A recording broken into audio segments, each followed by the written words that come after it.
Erokamano maduong' kuom yudo thuolo matudore kodwa e weche manyien mag OIMORE ngesoni matarik 14 en ngesono mabende twak ma obedo godo e chenro mar mine wacho en kolo kendo nono ang'o matimore Kisii kaluwore kod midhiero kanyakla kod nek mabende wachore notimonewa e kaunti no. Mano twak mabende wabiro bedo godo bang'e ka obobedo kod Esnas Nyaramba kabende entiere e gwenge ma Kisii. Kopogore kod mano bende wanono weche maka kod kacha ma otimore e pau dongruok kod siasa mapachoka.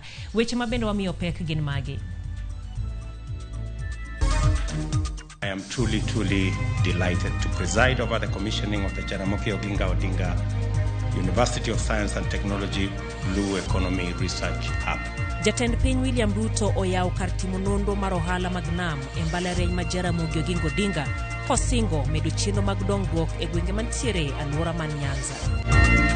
Kuna baadhi ya wasichana ambao walitoroka kutoka manyumbani mwao wakitoroka hili changa la ukeketaji. Wazazi wao walikuwa wanataka kulazimisha kupitia changa. Nyiri maromo 100 manoringo weche nyange e gwenge makuria koro odiwo e skunde manigi kawe reswo ka koro skunde iyaw e juma manyien.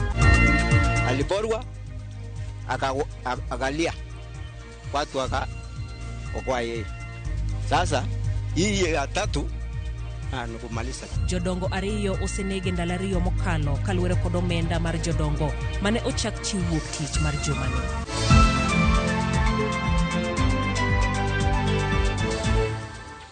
Erokamano kuom bedo kodwa iluonga ni Jailieta. Jaloko marwa en Winnie Adoyo. Ote magi bende donjonwa e live marwa mar ote machuok namba en 236000. Bende nyalo luwo chenro ni kokalo e Facebook page marwa mano Ramogi TV kanyakla kod YouTube. Jatend piny William Ruto otieko limbe mare mar ndalo ariyo e gwenge makaluo kendo chwalo chenro mopogore mag dongruok. Ruto oyawa yanga kar timo nonro e weche mag ohala mag nam e mbalariany ma Ramogi Oginga Odinga. Bende osingo chenro mamoko mag dongruok e gwenge makaluo. Amoso Jodhurwa untie. Kochakore Miyandhe nyaka Gunga e West Asembo jodak masia ya oriedo oko karomgi erwako wendo gi modhial Dr. William Ruto jatend piny Kenya mar abich. Jodhurwa umor. Kata odokonisia ya kaunti en achiel kuom gwenge ma ogai mar Azimio Raila Odinga nie kod mbima pek mar siasa, nyithindo rowere, jomamine kod jodongo owuok oko maduok erokamano ne jatend piny kuom gwelo wuodgi Eliud Owalo e piny owacho mare. Kaka yo mar yaro dero mar chiemo e kaunti ma Siaya, piny owacho mar Kenya Kwanza dhi miyo jopur ma Siaya tingni mag pur maromo 20 mar konyo jopur e chenro magi. And that is why nimekubaliana na James ya kwamba zile trakta muko nazo tutawaongezea trakta zingine 20 na mkihitaji zaidi ili tuzalishe chakula hapa Nyanza. Muweze kuzalisha chakula ya kutosha nyinyi wenyewe na mtuuzie ile ingine tuwasaidie nayo wa Kenya. Kila Mkenya awe na chakula. Kwa mtuolo machielo, Ruto osingo matio ne jo Kenya duto maromre kendo sayo ute fwambo weche kuom ndiko weche manyalo nyayo akwede mag dho udi. Jalup jatend piny Rigathi Gachagua omiyo ji nyiero bang' wacho ni oganda luo emomako lemo madito e piny owacho kata deep state kokalo kuom jagoro mongirore migawo mar arita kwe Dr. Raymond Omolo. Hii watu ya Luo Nyanza pahali tunapitana nao ni kura peke yake, mambo ingine wako sawa. So kiti ya PS wa interior na national administration ni ya huyu mtoto wenu Raymond Omolo. Kwa hivyo ile system mlikuwa mnalia mnataka imsaidie iko hapa system. Vingine mambo yenu iko sawa sawa. Kane orwako jotelo e county mare, Governor Masia James Agri Bob Orengo odwoko erokamano ne jatend piny kuom gwelo Eliud Owalo e piny owacho mare. Siaya is your home, and I know in answer to your constitutional duties as head of government and head of state, no part of Kenya is beyond your access or reach. But when you come to Siaya, know you are coming to your people and to very friendly patriots and citizens of Kenya. Secondly, I want to thank you very profusely for appointing Elido Walo as a cabinet secretary. I know him. I can vouch for him as a worker, as a scholar, as a writer, and as a thinker. Orengo okwayo Ruto mondo chan limbe machielo e kaunti ma Siaya mar chako chenro mag dongruok kaka chenro mag keyo pi ne jodak ma e kaunti no. Please come to Siaya again so that you can tour the whole of Siaya from one end to the other. President cannot do Siaya kai moye. We have to serve all the 47 counties of this country in equal measure. Mana kaka jodak e kaunti ma Homa Bay, jodak e kaunti ma Siaya bende jatend piny omiyo mich mar chako higa bang' singo gero apaya maduong' mo Got Nanga kokalo Jera nyaka Barober. Barabara ya kutoka Got Nanga kwenda Jera, Barober mpaka itafika Uring. Hiyo barabara pia tutatengeneza, tutaikamilisha. Jopiny gwenge mag Ukwala, Sega kod Luanda bende okowo kod lwetgi nono bang' jatend piny yango chenro mar keyo negi pi maler, chenro madhi muonyo omenda maromo bilion 1.2. Tumeweka shilingi bilioni 1.2 maji ya Ukwala, Sega na Luanda. Hiyo mpango tayari tutaikamilisha. Motelo ne nyasi mar rwako pach jatend migawo mar lony manyasani Elido Walo e gwenge mag Gonga e West Asembo, jatend piny bende oyawo kar timo nonro e ohala mag nam e mbalariany ma Jaramogi Oginga Odinga University of Science and Technology. Kowuok e kaunti ma Siaya, jatend piny koro ochomo e kaunti ma Bomet odiochieng' makiny. Chris Owino, Ramogi TV, Nairobi.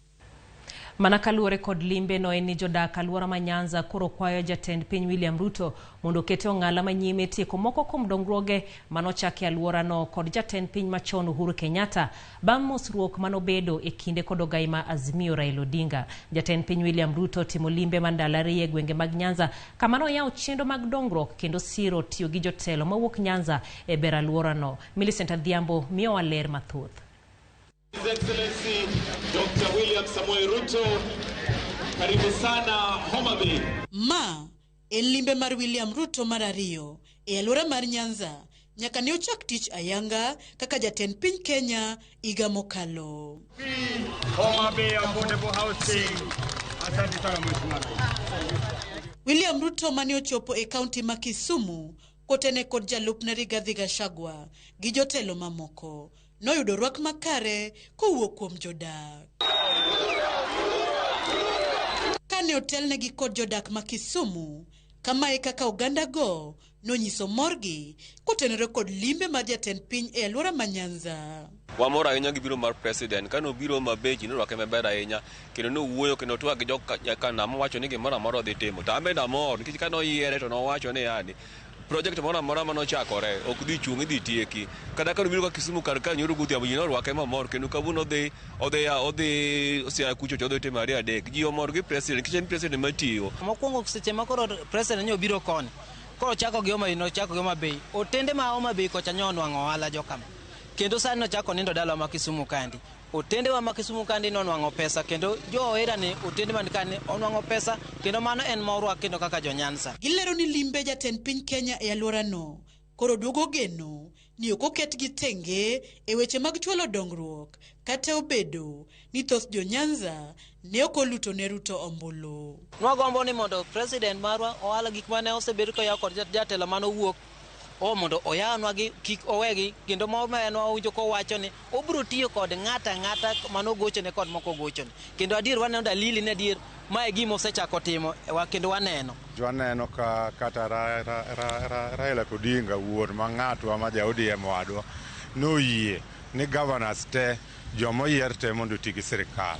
Omiyo wan bende kaka jo ODM nyaka wati gi sirikal mondo sirikal okelnwa dongruok mantiere e Nyanza kae. E twak margi kod Ramogi TV, magi moko kuom kwayo motelo mag dongruoge mane gipedho e nyim jatend piny Kenya kama oting'o tieko gedo mar apaya ma Kisumu Kakamega, apaya ma Aero Interchange kod apaya ma Miwani Kisumu, ma bende kelo pek e yore mag wuoth kod midhiero mopogore opogore e ngima oganda e kind dongruoge mamoko. Tunaomba serikali iweze kutusaidia kwa sababu mara mingi tunapata vumbi na maso wenye wanaishi hapo karibu kwa watoto wadogo, mara kidogo wamekuwa wagonjwa. Sasa hiyo ndio changamoto tunapata kwenye hiyo barabara. Kutoka town kuenda Kakamega asaidie juu vumbi iko nyingi na ajali pia iko mara nyingi. Last week ilikuwa na ajali kubwa sana.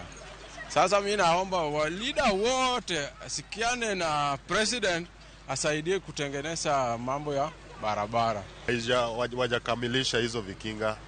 Sasa ukiendesha pikipiki ama ukiendesha gari ni rahisi sana kuanguka the other side.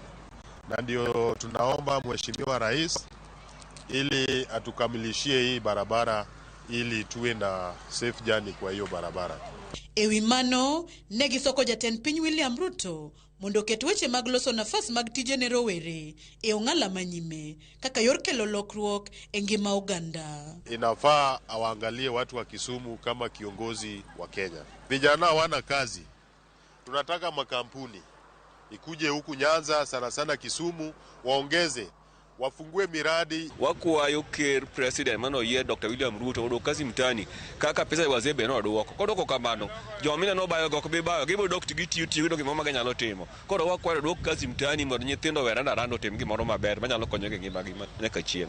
William Ruto nolimo gwenge ma Nyanza kuom thuolo mar ndalo ariyo ka odiochieng' manyoro nolimo kaunti ma Homa Bay, bang'e noromo gi jotelo e kaunti ma Kisumu ka notieko limbe mare kawuono e kaunti ma Siaya.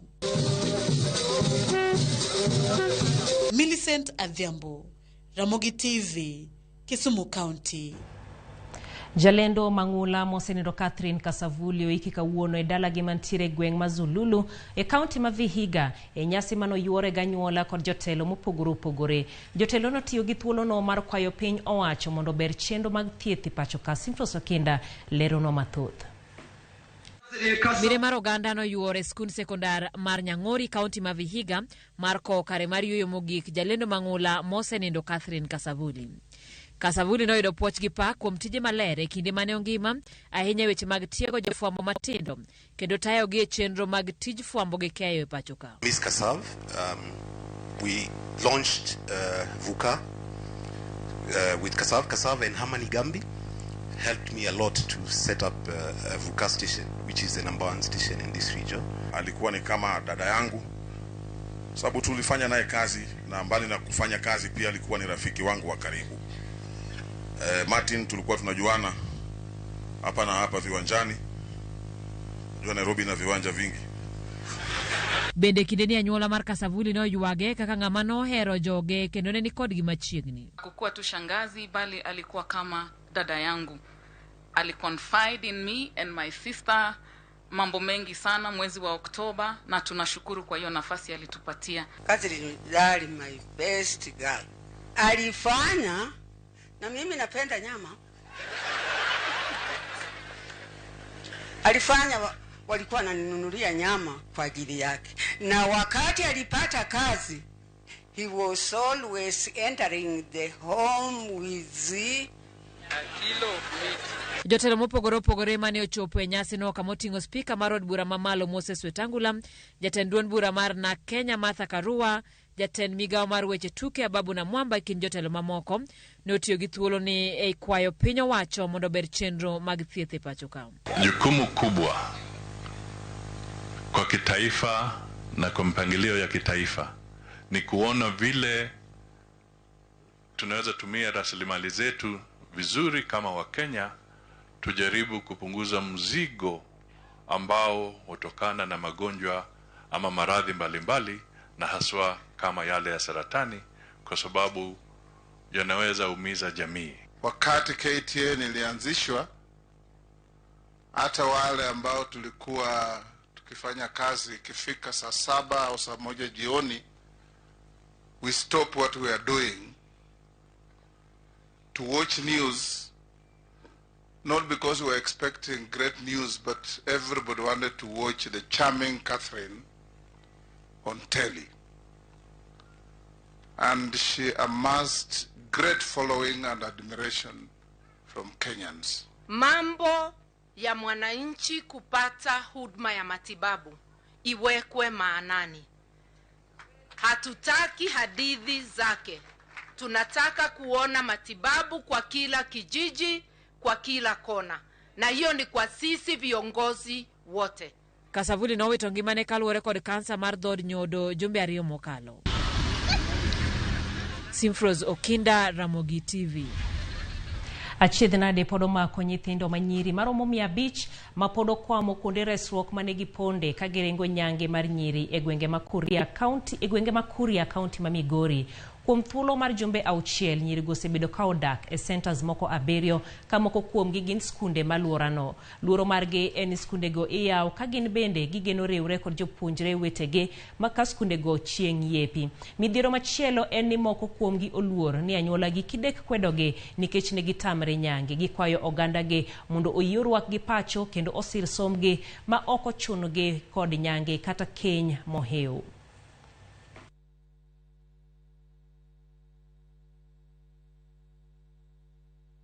Niko tayari kurudi nyumbani kwa sababu najua serikali iko upande wetu, itatutetea, na sisi kama wasichana wenye tumekubali kwamba tutakeketwa, ningeomba serikali, kuna familia zingine zenye hawajiwezi nyumbani, wasichana wana moyo wa kusoma, lakini kwa sababu hakuna uwezo wanaona ni heri waende wakeketwe waoleke. Sasa ningependa serikali itusaidie kwa hilo.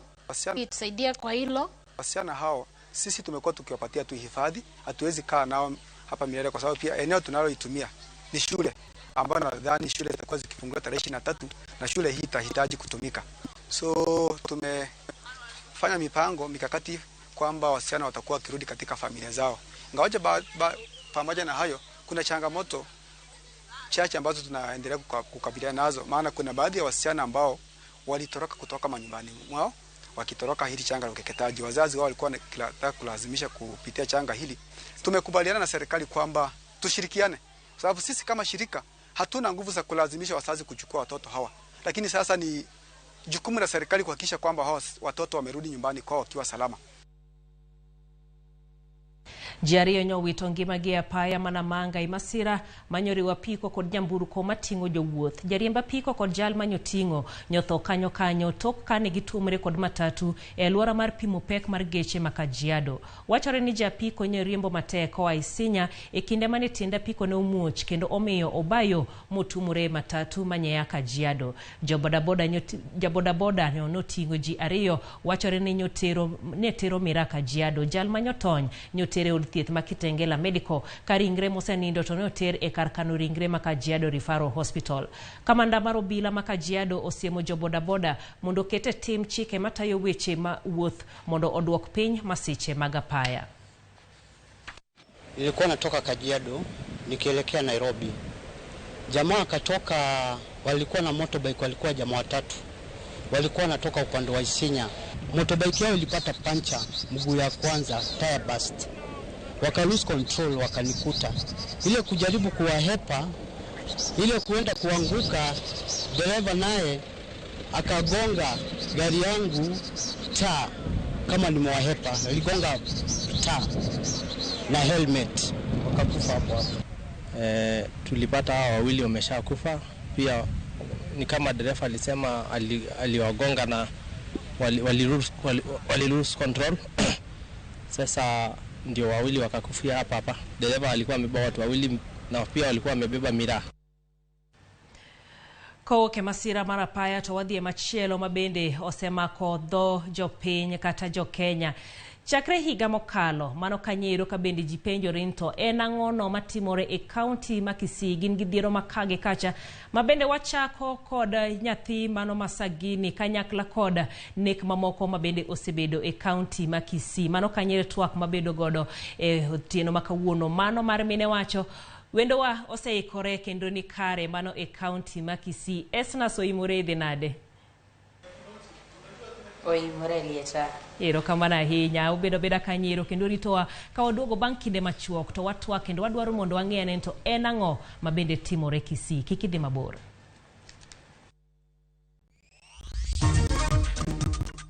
Ji 70 osewito ngimagi kaluwore koda tuo nyaldiema manomuoche pacho ka e giko higa mokalo. Username Investments presents the domain Kisumu along Kisumu Mambo Leo Miwani Tamak Road starting from 399,000. SMS the word dollar to 20321 or call 0725 000 222.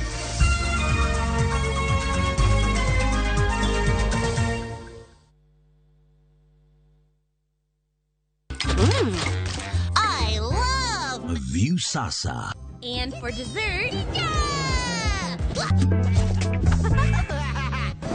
Let's get juicy! Sounds like a great idea, Gummy. And the fun never stops. What is it? Kids View, best place for your kids' entertainment. That's what I need. A brilliant idea. Only on Hold on. View Sasa. Successful, popular, lovable.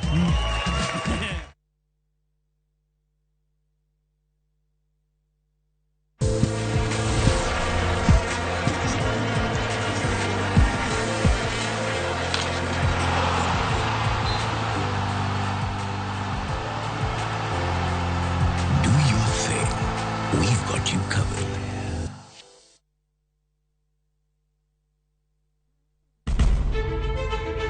Penj laktar ok en ka chenro moro amora. Wach mar P2 emergency pin e monyo gino kapere mene giketho system. Wakelo ni achiel kachiel lakteche man gi lony mar arieya e weche ngima dhano. Koro ka goyo picha to dhi nyisa kind lekene. To gipuonji achiel kachiel e weche ngima.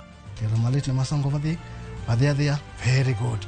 Riuri gi Ruth Otieno, wuok tich nyaka tich abich, chakre sa 12 odhiambo, onono tiend weche kowuok kuom laktar. Osomo oteni. Namba mar SMS en 23600 en penj laktar. Kendo kawo simbi. Wadhi kawa simbe, jowinjowa, jonenowa. Mana e Ramogi TV.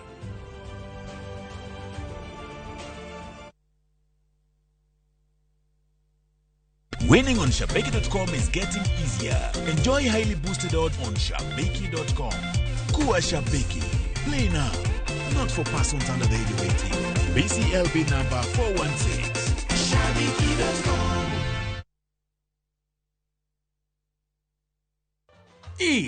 Minwa, Agal Toto, Abebo. It's been a while, but you're looking so fine.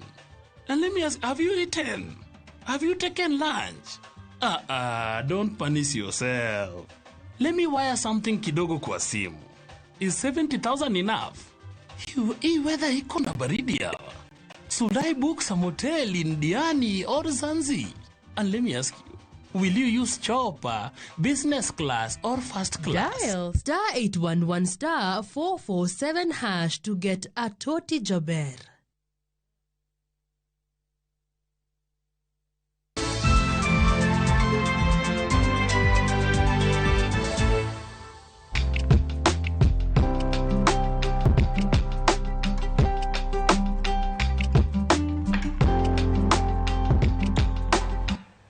Gin midhiero mosemako dhojo Kenya kochakore kod lodho wang' nyathi Sagini e dwe mokalo. Kapok olawo duono e wi tim mahonono ero, wuoro machielo nego nyithinde 2 kendo wito ringregi e puodho. Ogen nyithindo kende, Sebastian Matundura ma jahigni 61 nomaki kitude kod nego wuode mabathe. Peter Bogecho ma jahigni 30 ka japuonj Ezekiel Gitangwa bende nonegi e ot moro e gwenge ma Nyamira ka nonro e wi thone pod dhi nyime. Riwruok mar Kenya National Commission of Human Rights oyango ni e higa mokalo nek 77 duto nobede kaunti ma Kisii ka higa ni kende 10 osetimire. Penjo ma jopiny ni godo en ni ang'o matimore kaunti ma Kisii kod kaunti ma Libamba ma Nyamira. Emene wacho dhiambo masani watwa kod Esnas Nyaramba ma en jakedo gi ratich oganda e kaunti ma Kisii. Esnas OIMORE kendo machiegni kabisa e chenro ni mar mine wacho. Winjo kanyero ka bende gin nek ma bende ibendi ng'eyo osemako jopiny. Wachakane kod penjo ni to en ang'o matimore Kisii, ang'o marach? Erokamano Jael. Anyinga en Esna Sadhiambo, Nyaramba, anya Kisii, adake Kisii, kendo an ng'ano magore ne ratiro mar dhano. So I'm based in Kisii, to atiyo be gwenge mag Kisii kod Nyamira, komed gi Migori ei Kuria. Gima timore e Kisii apani en gima ng'ato ka ng'ato sani penjore ni ang'o marach. Ang'o marach ni yudore kuonde gik moko adek. Gik mokwongo oyudore kar mental health. King'iyo ji mang'eny, jok mane nigi tich before corona sani ji onge tich. Iyudo ka ng'ato nigi depression, ng'ato nigi stress, to kako nyalo dhi mondo stress to rum tame. So the mental health is a big problem, and ene gima okwongo ma onego wang'i ni ang'o miyo ang'a dhiro jogi nyaka kuma chopo ni koro adwa neko.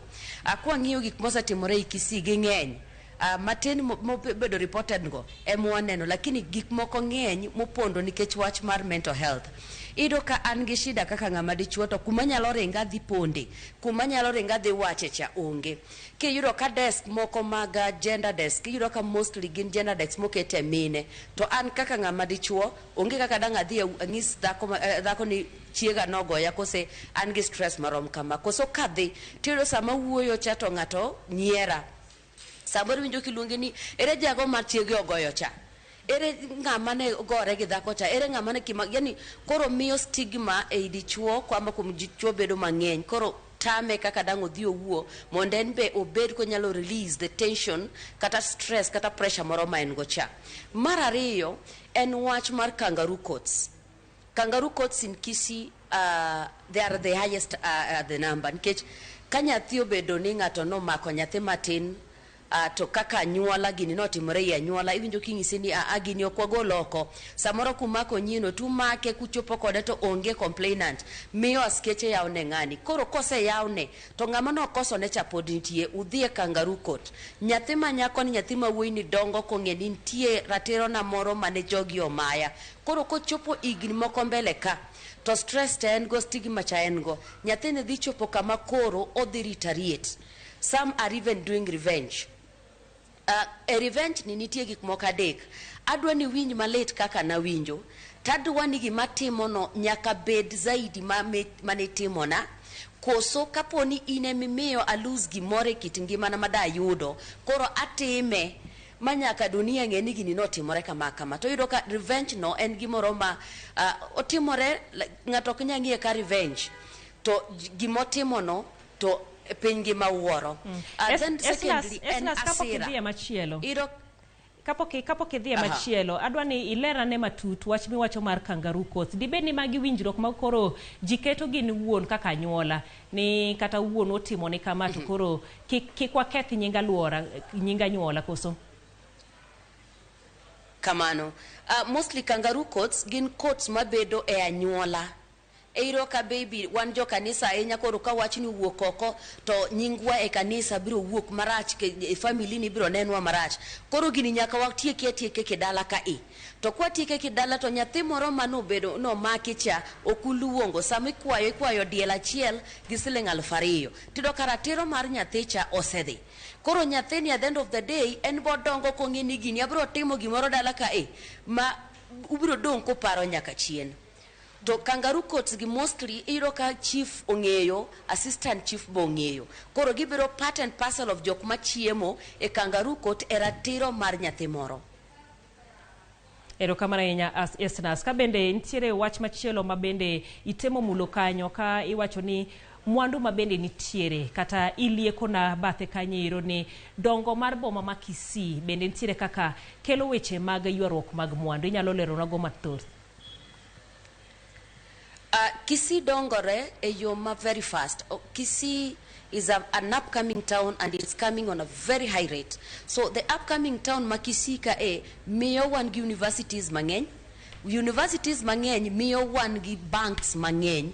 Tiende ni economic growth mar Kisii obedo 24 hours. Sani ka kwara en 24 hours gik matimore Kisii ng'eny. Nek mantie Kisii nikech gimoro amora watimo exploitation. Sani koro ja Kisii dongo nyaka giwiye. Nitie gik mani ji neno Nairobi. Iwacho ni nitie River Road Nairobi. Samoro Kisii be wan gi River Road. Nitie gik matimo yani experimenting mantie Kisii ng'eny moingo kamoro amora. Kisii ka king'iyo iyudo ka a lot of LGBTQ be gintie Kisii. Ki yudo taonde moko to ok gin kaka gintie Kisii, like they don't come out clearly and say here we are. But in Kisii, because it's growing, these people are there and we have no option but wuoyo kuomgi, wacho kodgi mondo wanyisgi ni mae ratiro mwadwaro.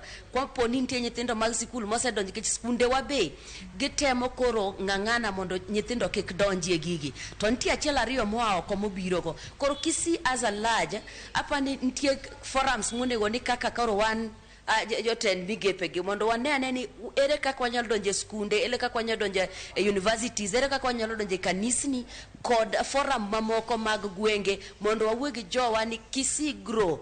To samo grow ni ok onego ni wan be wa grow kwa dhi e yo marach. Onego wa grow gi pesa, to pesa to loko ngimawa. Ok ni wa grow gi pesa to wan be walokore. Nikech ji mang'eny yudo ka pesa nitie, nyithindo manitie street gin nyithindo matindo. King'iyo nyithindo gi at the end of the day yudo ni en nyathi jegni 13-15. Gimo kipenje to ng'isi ni abiro manyo pesa ka sikul biro yawa biro dok e sikul. Nyathini koro at the end of the day in the next maybe 5 or 10 years will not be having the girls that we need in school. But now nikech gintie to wan be wantie, onego wang'ere ni koro chakre ka watimang'o to wadhi wuoyo gi ng'a mondo walosre, mondo waikre, mondo waik nyithindo gi be obi kaka odongi, kaka be muma wacho, kaka be wach Nyasaye dwaro.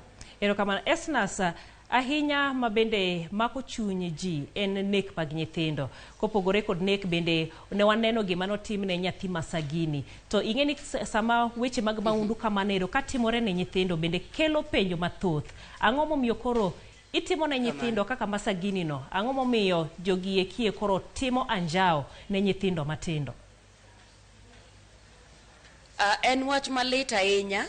Nikech wach mar nyathi Sagini an namako odichieng' moko kaka nokele hospital to gino nokodonjo na maber. Truly gicha ne lit nikech kata king'iyo nyathicha en very innocent, samoro yani owuoyo otugo ka ng'ama tugo kawaida, ka ng'o paro ni koro onego lore kowinjo ka ng'ato ng'ise ni kilor tidhi lwar, gicha lit. Iyudo ka anyuola moko nyisi ni nyathini ni laro kode lo. Wach mar lo Kisii nigi weche mang'eny kabisa nikech wach mar lo Kisii kayo ji adek.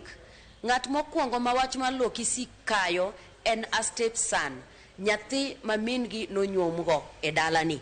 Kobiro to anyuola kochako anyuola nyathi mawuoyi machielo, anyuola feel ni nyathi mawuoyi mani kae ni ok onego yud lo e dalani. Mar ariyo ma wach lo mako e Kisii gin nyithi kiye ma gin nyithindo manyiri. Ka gin nyiri lilo to giwacho ni nyithindo gi biro dhi katedo, koro onego golgi e dala ka mondo puodho ni wan kaka anyuola ka ng'ato onego yud kare mondo dagie. Wach mar adek en dhako ma samoro nodak oko gi chuore to koro dichuo tho kele dala. Ka dhako ni koro chuoro osetho, akia kata kaka timorega, tiyudo ka dhako ni mostly iluongega no jajuok. Akia ne juog ni yaga gi kanye nikech ka gisechako ni ma jajuok, kane chuori ngima nokin jajuok ni piro gi nitiyo kodgi ni miyogi gik moro ma gidwaro. Sani koro chuori osetho, automatically iloki ni jajuok. En wach lo achiel ni. So wach lo i Kisii nigi weche mang'eny kabisa. Wach lo osetero ji mang'eny piny. To wach lo be kokong'iye maber mondo cases manitie kotin, we have a lot of cases that are heaping in court. Mag lo, mag kiye, mag mondliete, mondo cases gi orum, mondo jok makoro donge dala gi gin be ging'eni gini kata serikal ok dwar. Ka giseneno ji ariyo adek momaki mobiro prosecuted nyaka mogik motwe, jogi biro luor. Lakini nikech kangaroo courts uchwanyoru kacho wacho chope kot uchako dok dala ni akeluru magi girwa dala mondo wawuo. Kisetero dala dichiel diriyo onge ng'ama biro wuoyo kodi next. Estra se wach mar court no bende. Wach Sagini cha machane wach lo. Yeah.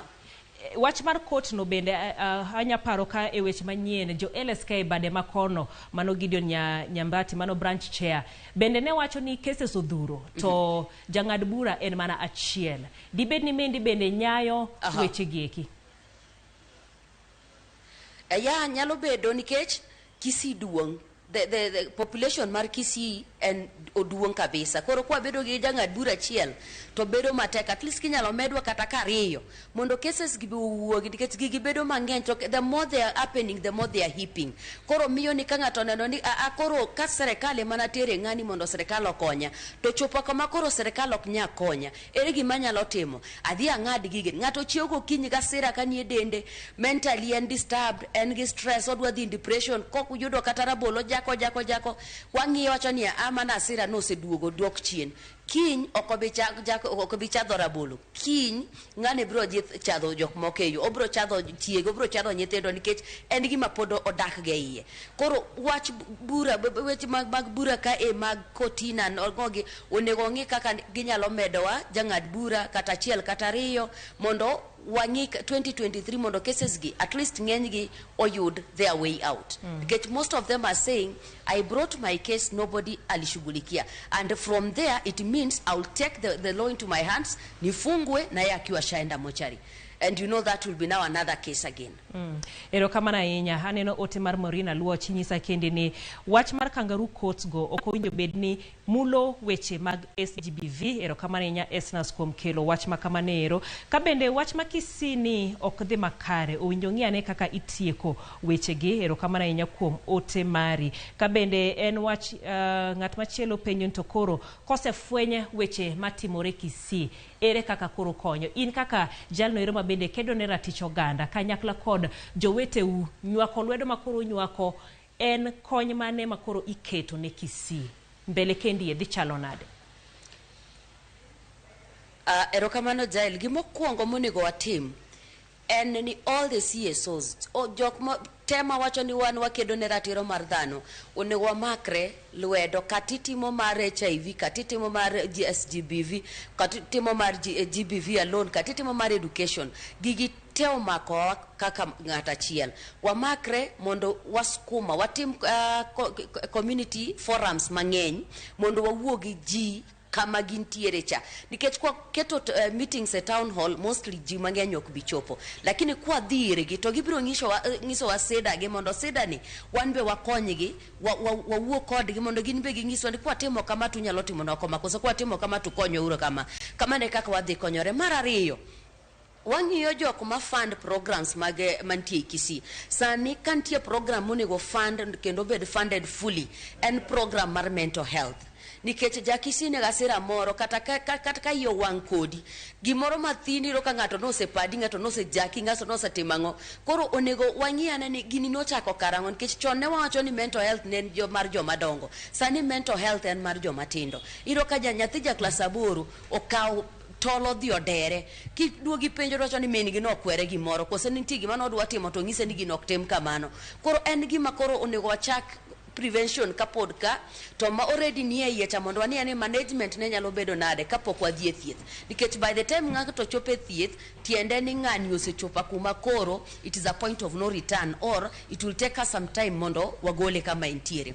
Number 3, adwa go erokamano ne askeche mag Kisii kod askeche moko maoko nikech gisetiyo kodwa kaka nitokiti kodwa from previously. Iro kaskari ngisi ni agini kama itimo kama itimo kama. Sani koro kubolwa kaka negi bolo wachoni hiyo kesi wekeni mafuta gari. Squeeze ukipiga simu they come and they will respond to these cases. There is a friend of mine in Busia, his name is Shem. He works with the DCIO.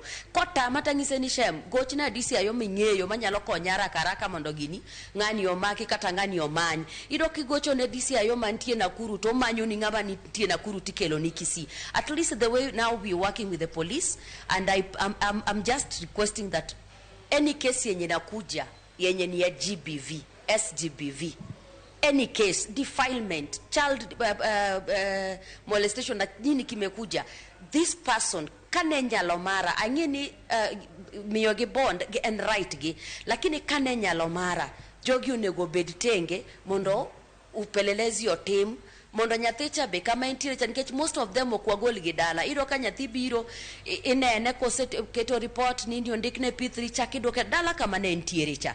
Koro askeche gi be wala moni ka nyathi no biro otemne counseling kaka counselor onge side mar askari wan gi counselors kaito wala mo kendo wakwayo the administration kod the leadership mar Kisii ni tafadhali we need a safe house in Kisii. Yani kama nyathini no osebedo defiled koro wanyalo gole dala gi kuma stigma dhine gecha kama nyathini self esteem ne dwa dhi pencha mondo kele kumibro wuo kode kumobro neno nyithindo magin be gisekalo madongo moingo mare no mondo en bone ka life ni a life ni chalra chala kata kuma aeja motemna ni Gidho Kisii wacho ni na chame mara tayudo ka ng'ama chielo chame kose wuoye malet moingo mara ko yudo kama nitie magi malet moingo mare yudo ka at least en be oyudo kama chunye dhi kuego lakini sani ka gimoro nyathi watere safe house watero Nairobi. Esna sawa rumo to seche mabende adwaro mondo wach ni mogik e dakika achiel aneno ka ji mathoth penjo ni to wach Sagini ni nochopo kanye samidwoko wach Sagini bende wawuoye ewi nikech iwacho ni joma otimo timbegi osemaki joma okale mago kaka Sagini yudo thieth familia margi anyuola magi nyithindo ariyo mane onegi owetegi bende nitiere en konyo mane mabende imiyogi kinyalo dwoko mage dakika achiel nikech sawa rumo. Wach mar Sagini nongiswa ni nitie Nairobi kane waso hospital koro kuma ne wasechopo ndo ochopo ndi koro kwanyal tere thieth kaka nidwar mondo dhie thieth ma oko sani entie Nairobi gi nyamingi to nawe gi mingi koro from there I don't want to lie what I know that the boy is safe. A family mar survivors mostly are left with stigma gidonga kagin gi kuyo mang'eny kuomgi kendo gi luor eigi kaka koro jaduong' mane onego nyithinde ariyo. The following day I went there and the lady was so traumatized but we took her through counseling and we hope that the counseling she's undertaking for now will help her also mondo enbe obed gi ngima mobro ngeni nitie geno kuom Yesu ni chieng' moro be Nyasaye bro konye kuma entiere cha mondo oyud justice alafu at the same time nyithindo dongi ka onge that fear in them. And then this counseling is also done to the kids magin survivors and also the kids mag family kuma fa survivors and kids mostly gin be gineno gimotimore. And then lastly eyudoka the government department nigi children protection unit one be korwa one be good children protection unit kodoka kawane mwaka to watero nyathi from medical paka prosecution ko kitambo watieki wawacho ni kamochopo ni nyathini okonego dog dala nyathini onego wuogie dala ni mondo dongi away from where this thing happened and that is what has been helping us to get justice away from the perpetrators. Erokamano ahinya mano kanyero Esnas Nyaramba kantiere e gweng' ma Kisii en jalno mabende kedo ne ratich oganda ka bende ng'ato wacho ni wantiere kodi udhi nyime kod tiyo tijno ero iwacho ni Kisii lack of principle culture and respect for human life e gino mabende theko kono ang'eni en twak mabende odhi mapiyo pod imed non kendo wasiro weche mabende utimo kono ero mar geng'o thoe machalo koda magero kamano ahinya kuom wuoyo kodwa e mine wacho dienjo na kikidhi mabor.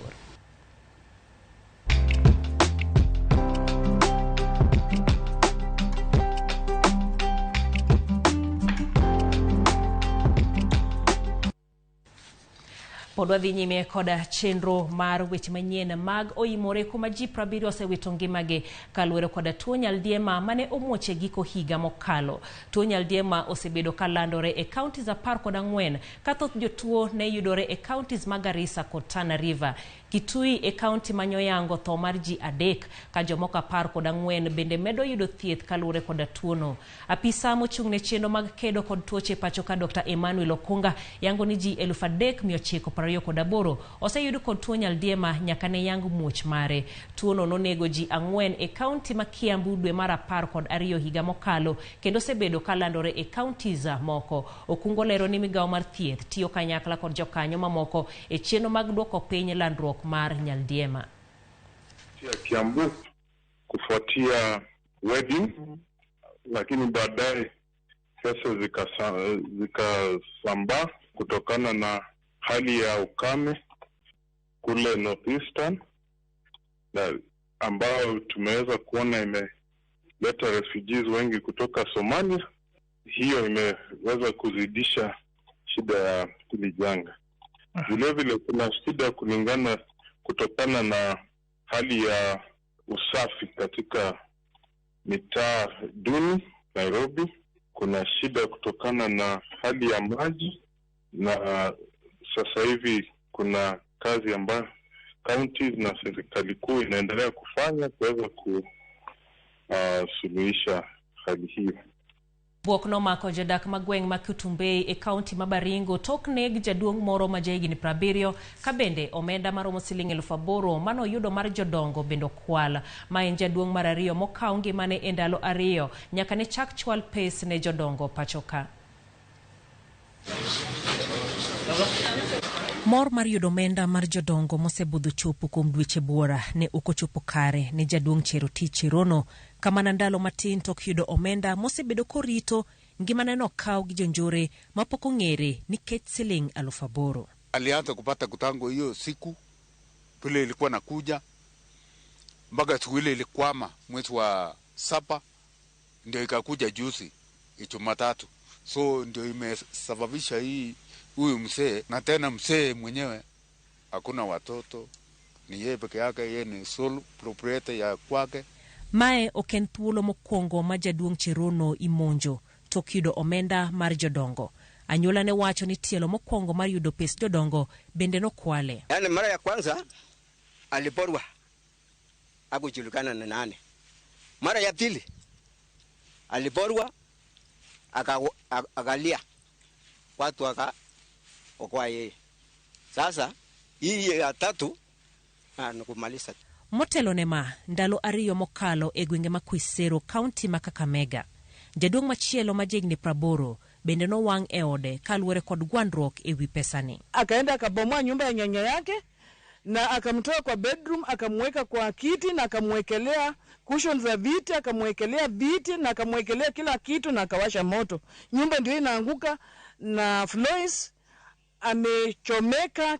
Wachore ni nyakware ma jahigni 40 nokete kagika ni omiye pesa mane otamore ka ichich ni kuom ichwang' notia ode mach gino manokelo tho mar jaduong'. What we decided to do na brother yangu, tukamfungia kwa nyumba na tukamwambia Silas, tusisikie unamsumba shosho, acha lale na usifanye turudi hapa mara pili.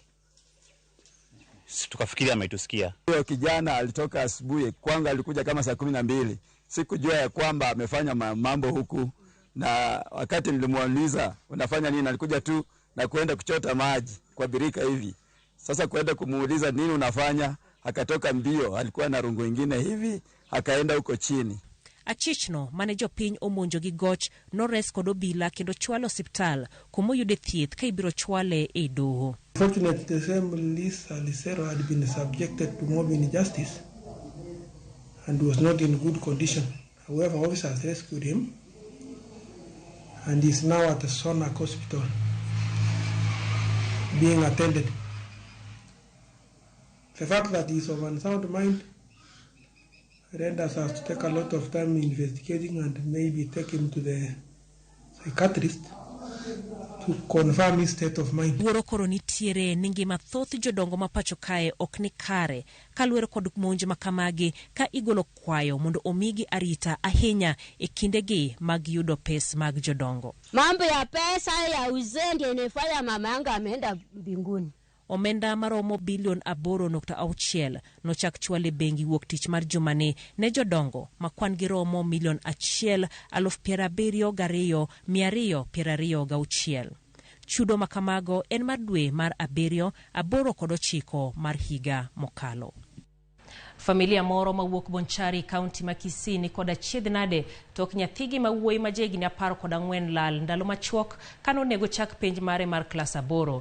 Cyrus Onsando nolal dwe mar 9 higa mokalo. Anyuola ne kwayo piny owacho mondo kasa pedha mondo oneni oyude nyathino. Crispin Otieno nigi mathoth. Crisantus Onsando osebedo kadang'ni e kor gwenge komanyo wuode Cyrus Onsando moselal kuom dweche 4. Cyrus en japuonjre mane orem timo penj mar klas 8 mar KCPE higa mokalo. Achiedhnade omako familia mare mapod hum ka giparo kaka ne nyathigi makayo olal dwe mar 9 higa mokalo.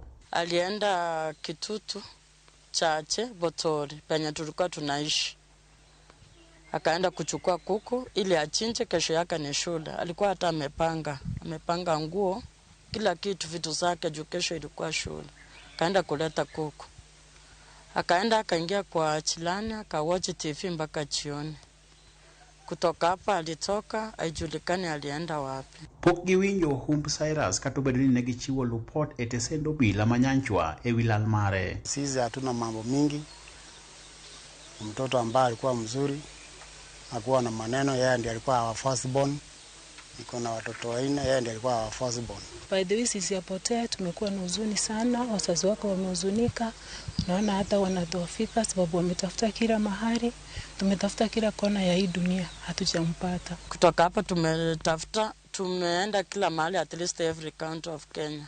Tumetembea kila mahali tukimtafuta na hakuna mwenye amemuona, hata hakuna mwenye alimuona vile alitoka na penye alienda. Lep Cyrus kod bugene mane osomo era par ma familia nigo ka gikwayo piny owacho mondo konygi manyo nyathigi.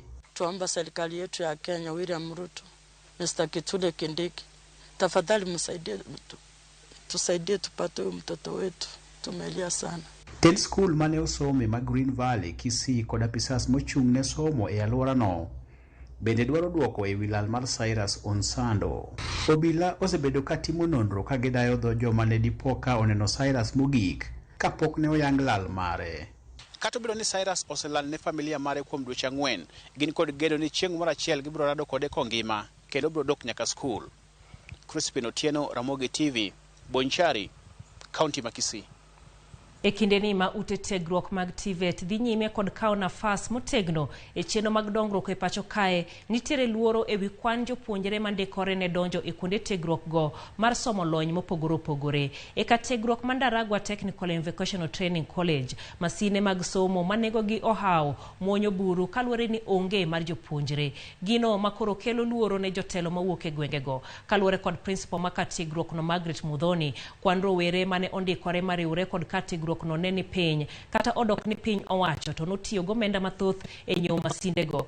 Tiegruok no nigi thuolo mar kawo jopuonjre e kind 700 kod 1,000. Kata kamano, mana jopuonjre maromo 100 kende emoseriwre kodgi. Jod bura ma Ndaragwa George Gashagwa osingo masiro rowere 100 kokalo omenda mar CDF.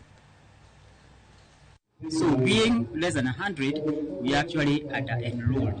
So we want the parents to know about us, and they also now know the benefits that can accrue to their students enrolling in our college. Yeah, the main problem with enrollment is that parents are not aware of the benefits of having their students acquiring these skills, because they are skills that can lead them to self-employment, not necessarily being employed. After they have gotten the skill, they can actually go and start their own businesses. It is so worrying that the place doesn't have enough students. And the government used over 60 million to construct it. I want to appeal to the parents in Ndaragwa to bring students here to undertake their diploma technical courses so that we can arm them with tools to be employed or to self-employ themselves. I can attest that some big economies in the world came to being because of such technical courses. We are not supposed to be importing technicians, whereas we have a facility like this that can teach them locally and absorb them locally. Erokamana ahinya kuom medo mana kete weche manyien mag Ramogi TV. Eric Ogwambo kachiel kod Mama Clementine ka gintiere got Wambasa wacho ni pod giluwo weche manyien mago mag Ramogi TV. Jailieta News Meet maratari antiere kod nyaka giko mano DC Washero kamana ahinya kuom ote mari chenro mar OIMORE neno maler la Kisama Nairobi amor kaka jodak masia norwako jatend piny William Ruto e limbe. Abenda goero kamano maduong' kuom kelo Nyaramba studio gi puonj mamit Otieno kantiere Nyakach Kajimbo iwacho ni mose kendi hero kaka odhumo dholuo. Erokamana ahinya. Ano ka hero timbe aina magnek aina matimore Kisii kata kamano kinyisa nyingi ni in ng'awa. Jalango Otieno iwacho ni Kisii to dwaro mana lamo gi riyo kech mondo giyud lokruok. Erokamana ahinya kuom otego eko duto. Kik idhi mabor, pod waduogo gi mathoth.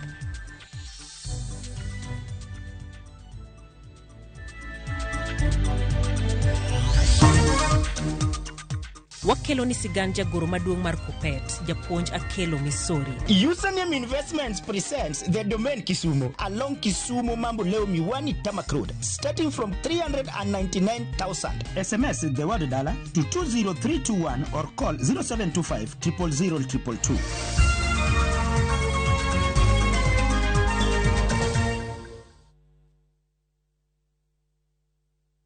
Raundi ya tindi gotigara botaka imenya sai maiga. Ehosori enyira nainde embouke gima. Wa? Biore. Na sai mbia na chorete. Hakino mbogo boli mbaigwana ina boliga. Hozuma da gadinya tichi. Karo musachi hoteli yeye. Nera rochi. Ombogo tabwatire baka. Itate mutagochi. Otaite somoni yaku. Asenge njisata kitibosoku. Kurende kende tige komutanga kurenda enibo amune amate yaye. Ayo monta kuire kiaraiga. Engo kunere. Tengera ege teacher egosori enyeke gima yaruririko aseviu sasa bono.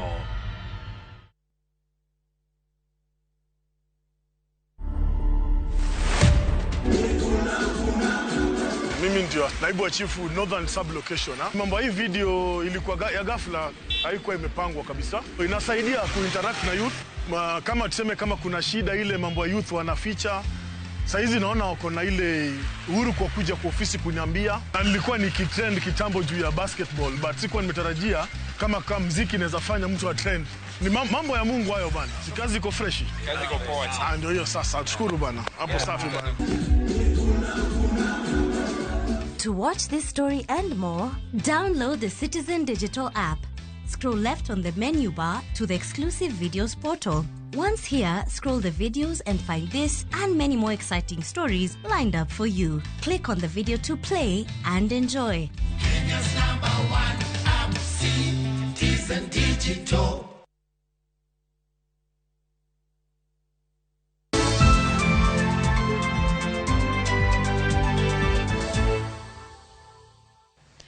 Wuon mare ne japuonj, nyimene ne madongo ariyo ne gin jopuonj. Akelo Misori wacho ni ngimane duto osedagi jopuonj gino mane omiyo ohero monjo gima miyo nohero weche mag jopuonj. Dwaro mar neno ni jopuonj ochul maber nomiyo odonjo e riwruok mar jopuonj e higa 1993.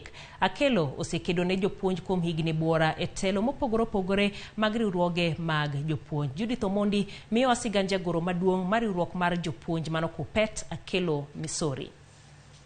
Kuom higni 59 yare nyuolne, nyaka bed ni oseneno, osewinjo bende osetiyo kod ji mathoth e sektani mar somo. Ma Akelo Misori, jagoro maduong' mar riwruok mar jopuonj Kupet. Akelo ni en ng'a kapok nochopo kuma entie sani. Nonyuola 59 years ago. Wuonwa ne japuonj. Nyimine ariyo madongo mane okwongo nyuola e ot be jopuonj. Ndalo kane jopuonj ma ka idwa neno ng'ama orwakore maler en japuonj.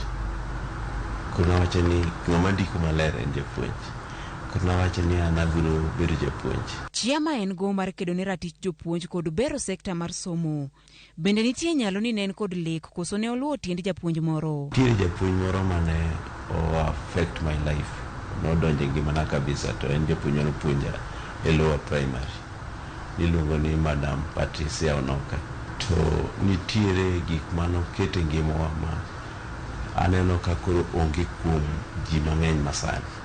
Ni en mar kido ne omiyo aneno ni kan kabedo japuonj to bedo japuonj machalo kaka Patricia Onoka. Dongo mare, somo mare, chako tich, bende ne en gi lek mar donjo e riwruok mar jopuonj. Ka bedo appointed kaka japuonj ma koro bedo gi lony mar puonj, to nabedo posted Migori Secondary School. Ne okan gi paro mora mar donjo kata e union. Kane onge gi dwaro mar donjo e riwruok mar jopuonj, kare yamo nolokore gi kanye. The teachers agitation campaign nodhi e court, industrial court, and KNUT gi sirikal ne okoyie. Maendi gima no ochiero in me in 1993. Ito karango mane jo KNUT otere court. Representation no often ni okber. Representation mar nat ne okber. Koro kakunga bedo the secretary ma Migori branch, ka KUPPET kobedo registered proper kendo chako tich. Kaito bang'e abedo national chairman mar KUPPET in 2006. Yare higa 2006 nyaka chieng' kawuono osebedo e komni mar jagoro maduong' mar KUPPET. Bende nitie lokruoge ma kelo puoyo kaka madongo ma osekelo e sekta ni mar somo. Chon ne jopuonj king'iyo ngimagi tiyudo ni kidwa ng'eyo ni jopuonj nitiere e bura moro tineno ndigni mang'eny mopang kanyo. Kata kidwaro ng'eyo ni jopuonj karo biro ka tiyudo ka jopuonj buglu 5 liter cha ene motweye ng'e ndigni go. Giche ni jopuonj ne ng'iewo mauta dichiel kende dwe kurumo to koro gimbe gidhi ng'iewo mana moko ming'iewo gi chupa matindo cha. Jopuonj wasegolo kanyo. Sirkal ne chulo pesa maber ne jok matiye e migepe mamoko mag sirkal, to jopuonj ne ok yud kamano. Jopuonj chon kane dwaro dak e ot, ka ot ok yudo ma skul ogeroni, tidhi ikawo fut headmaster dhi manyo nyaka dhi ng'iyo kata kaka kar kamiketo tandani romo, kar jikon to gi kar kamibede. Kukiyudo house allowance mar 15,000 mar 1,500. Kamano to koyudo ni ondiko ni manendo bende ok ber ni itero claim marino ni malo ti ibedo recovered. Wagolo jopuonj kuno makoro imiyo ji miluongo ni everybody gets house allowance. Kamane licha ahinya to ndalo mane jopuonj aching about 100 kende ni jo group R. Yudo ka job group R manie puonj kaendi chamo 44,900 to ng'ama nie tij sirkal mamoro machielo job group to chamo 127,000. Ne wadhi ma harmonize salary. Kaka jalonye weche mag somo bende ne en kare mondo mi piny owacho ruch oko somo mar 844. Kata 844 mwaweyo ni ok oyom ahinya. Gima kethe ni wan kaka jo Kenya ma ok wan jok ma oriere. To CBC ni endi to en gima opar maber. Nikech wan godo dak kaka jok modak e community mag other nations. Community mag other nations ma nyaka wabed competitive. Nyaka wayaw pachwa mondo wabed ni wa open to the digital world. CBC emphasize on jok mawa puonjo mondo ging'i kaka ginyalo creating jobs or seeking for jobs. Kika jok mokalo kwan maber, jok mokalo physics maber, jok mokalo ma okalo biology maber kendi ibiro gi doctors. To doctors ma ok nyal yawo osiptende gi giwegi nigidwaro mana mondo ndikigi. Odakelo en ot ma jonyuol duto gin jopuonje. Giduto giriwore mar loso tich bang' rutaya. Ma en moko kuom yore ma gikone giduoko lwetgi ne jopiny bang' tiyo kuom kinde malach. Rose Hill Primary School en sikul ma gigero kaka mich ne alwora ma gidakie. Nad gi dream ni finally ka retire tabed gi school ma high school madhi puonjo subjects mana timra nade mana puonjo. Koro I thought na brogero high school, but Akelo no convinced me mondo agero a primary school. It is going to have a great impact. Pokwa bedo gi the impact mwa desire. Emomiyo for the learning environment of 21st century, I will still continue to sponsor that. Gijambende kaka piny koro dheni ka retire to nego bedi kariera godhiambo to nyithindo werna, it will be so nice. Tich matek mar riwruoge mag jopuonj neno kendo e kindegi ma jo Kenya ne golo paro mar bero sekta mar somo. KUPPET kod NAT ne oloso lipode mathoth mamoko ema otigo e duoko jopuonjre mag junior secondary skunde mag primar. Judith Omondi, Ramogi TV. Again, in Kisumu City. Tuke mabiro kelo kanyakla counties 47 duto mapacho kae dhi chakore ayanga e boma Kisumu juma manyien. Username Investments presents the domain Kisumu along Kisumu Mambo Leo Miwani Tamak Road starting from 399,000. SMS the word dollar to 20321 or call 0725 000 222.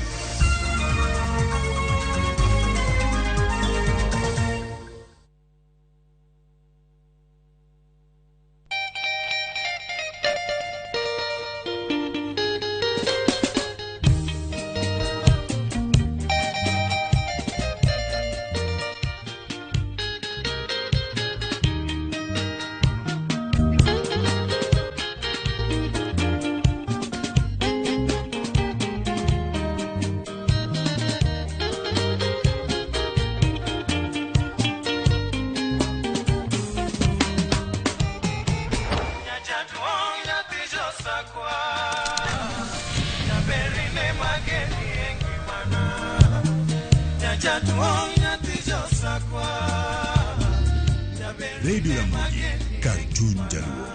Radio Ramogi.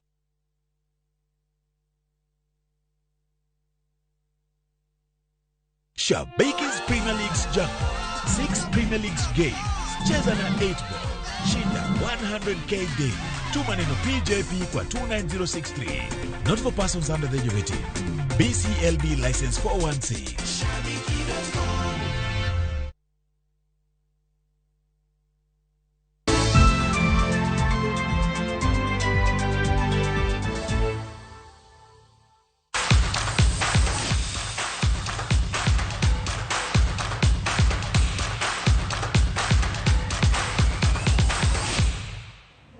Machiegni kawaida weche mag tuke kuma tuke mabiro kelo kanyakla counties pang'wen kod abiriyo duto mapacho kae dhi chakore ayange boma Kisumu kochakre juma manyien. Gavana ma Kisumu Anyang' Nyong'o nyoyawa yanga yo mar chak tuke goeko kamano